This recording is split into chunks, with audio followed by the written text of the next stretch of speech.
시청자 여러분 안녕하십니까? 행복하고 건강한 주말을 맞이하시기 바랍니다. 박근혜 대통령이 탄핵당하기 1년 전 2015년 역사 교과서 대논쟁이 벌어진 적이 있습니다. 박근혜 대통령은 검정 교과서가 너무 좌편향됐다, 왜곡됐다라고 해서 국정 교과서로 만들려는 이런 것을 추진을 했습니다. 당시 제가 도대체 검정 교과서가 얼마나 좌편향 왜곡되어 있는가 이것을 실제적으로 한번 검증을 해봤습니다. 고등학교에서 가장 많이 채택되고 있는 교과서 채택률 33%, 학생 3명 중에서 1명이 보는 미래엔 출판사의 고등학교 역사 교과서를 제가 분석을 해서 동영상을 만들었습니다. 전부 60페이지에 달하는 그 현대사 기술 부분을 제가 쭉 분석을 했는데 65개의 왜곡 편향 문제점이 발견이 됐습니다. 65개.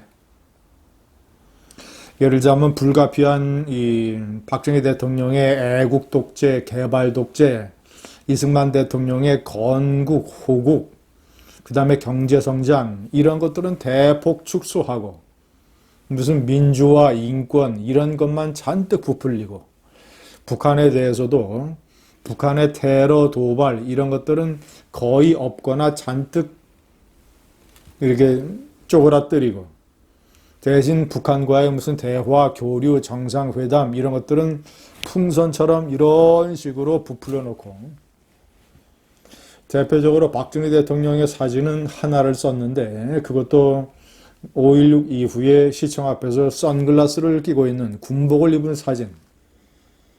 이 사진 하나만 쓰고 김대중의 사진은 3장을 썼는데 전부 뭐 예를 들자면 김정일과 손을 맞잡고 높이 치켜드는 이런 무슨 남북평화 이런 사진을 썼습니다. 완전히 김대중 노무현 교과서였습니다. 그래서 제가 국정교과서라고 하는 것은 김대중 노무현 교과서를 이승만 박정희 교과서로 만들자는 게 아니다. 대한민국 교과서로 만들자는 것이다. 자, 그래서 내 의견에 반대하는 사람들은 전부 다 나와서 TV가 생중계하는 가운데 10시간짜리 국민 대토론회를 갖자. 그래서 이 검정을 그대로 놔둬야 되느냐. 아니면 국정을 부작용을 최소한 줄이면서 국정교과서로 만들어야 되느냐라는 것을 대토론을 한번 해보자라는 주장을 했었습니다. 물론 뭐 좌파가 받아들이지 않아서 그 제안은 성사되지 않았습니다. 시청자 여러분 심각한 것은 이 2015년에 비해서 지금 2020년 5년이 지났는데 박근혜 대통령 탄핵으로 국정교과서 시도 자체가 무산이 됐고 국정교과서를 만들려고 했던 사람들이 줄줄이 징계나 사법 처리를 당하는 이런 일이 벌어졌습니다. 그리고 5년 동안에 이 중고등학교 역사교과서의 좌편향은 훨씬 더 심각한 상태로 발전하고 말았습니다. 더 심각한 것은 당대 대통령의 업적을 요란하게 선전을 하는 이런 어처구니 없는 정말이지 이 유치원 학예회 같은 이런 일이 벌어지고 있다는 것입니다. 원래 조선왕조실록도 그 임금의 당대의 업적에 관해서는 평가에 관해서는 기술을 하지 않았습니다. 보통 한 대통령의 이 공과가 평가가 되려면 적어도 20-30년은 지나야 되는데 이 아부 기술을 가르치는 이 현재의 고등학교 역사교과서는 문재인의 남북선언, 무슨 뭐 판문점 선언, 남북 정상회담 이런 것들을 사진과 함께 요란하게 싣고 있습니다. 당대 대통령의 업적을 칭송을 하고 있습니다. 그래서 제가 이 제목을 세상에 대한 아부 기술을 학생들에게 가르친다라고 얘기를 했습니다. 다른 과거의 좌파 정권에서도 하지 않은 이런 것을 완전히 문재인 정권에 아부하는 교과서 저자들, 그리고 그거를 검증하는 사람들, 출판사들, 이런 정책을 그대로 유지하고 있는 정치인들, 전부 다 세상과 시류에 아부하는 집단들입니다. 고등학교 역사 교과서는 세상과 시류에 이렇게 아부하라라고 하는 아부 기술을 가르치는 처세술 교과서입니다. 자, 1번 고등학교 역사 교과서 8종 모두에 요란한 판문점 쇼가 등장하고 있습니다. 어떤 때는 어떤 교과서는 이 시마스 교과서라는 데는 한 페이지를 완전히 군사분계선에서 문재인과 김정은이가 악수하는 사진을 싣고 이렇게 묘사를 했습니다. 고조되던 한반도의 긴장은 2018년 4월 판문점에서 열린 남북 정상회담으로 전환점을 맞이하였다.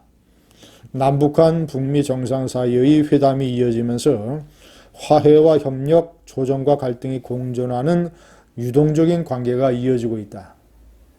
자, 제가 이번에 명기한 대로 현재 북한의 김여정이를 포함한 고위 당국자들이 남한의 청와대와 대통령을 향해서 쏟아내는 막말, 욕, 조롱, 비판, 자, 거기다가 이 남북 개성 연락사무소 폭파, 자, 이런 것들이 현재 이 중요 뉴스로 세상에 널리 전 세계에 퍼져 있는데, 이 뉴스를 접하는 고등학교 학생들은 어떤 혼란을 느끼겠습니까? 교과서를 보면 세상에 남북이 완전히 태평성대, 평화성대로 들어간 것처럼 되어 있는데, 현실적으로는 북한이 군사적인 도발을 위협을 하고 폭파 장면을 요란하게 보도하고 남한의 대통령을 조롱하고, 이러니까 세상에 아부해서 편의적으로 이런 식으로 당대 대통령의 업적을 실어서는 절대 안 되는 겁니다. 1, 2년 사이에 일들이 어떻게 바뀔지 모르니까. 경제도 마찬가지입니다. 소득 주도 성장을 긍정적으로 묘사한 교과서도 있다는데, 당장 경제가 어떻게 꼬꾸라지고 있는지를 학생들이 목격하고 있는데, 그래서 이런 식으로 세상에 아부하는 교과서는 절대 만들어서는 안 되는 겁니다. 이전 정권에서는 현직 대통령에 관한 부분은 이러이러한 대통령이 취임을 했다라는 부분만 묘사를 했습니다. 북한에 대한 것도 마찬가지입니다. 북한의 끔찍한 테러 도발 역사, 아웅산, 칼기, 도끼 만행 사건, 판문점 지뢰 사건 전부 다 빠지고, 천안함도 겨우 세 곳에는 천안함이 아예 빠졌습니다. 세 곳은 집어넣었지만 천안함이 침몰, 천안함 사건, 이런 식으로 묘사하고 있습니다. 천안함 피격이라고 묘사한 데는 두 곳뿐입니다.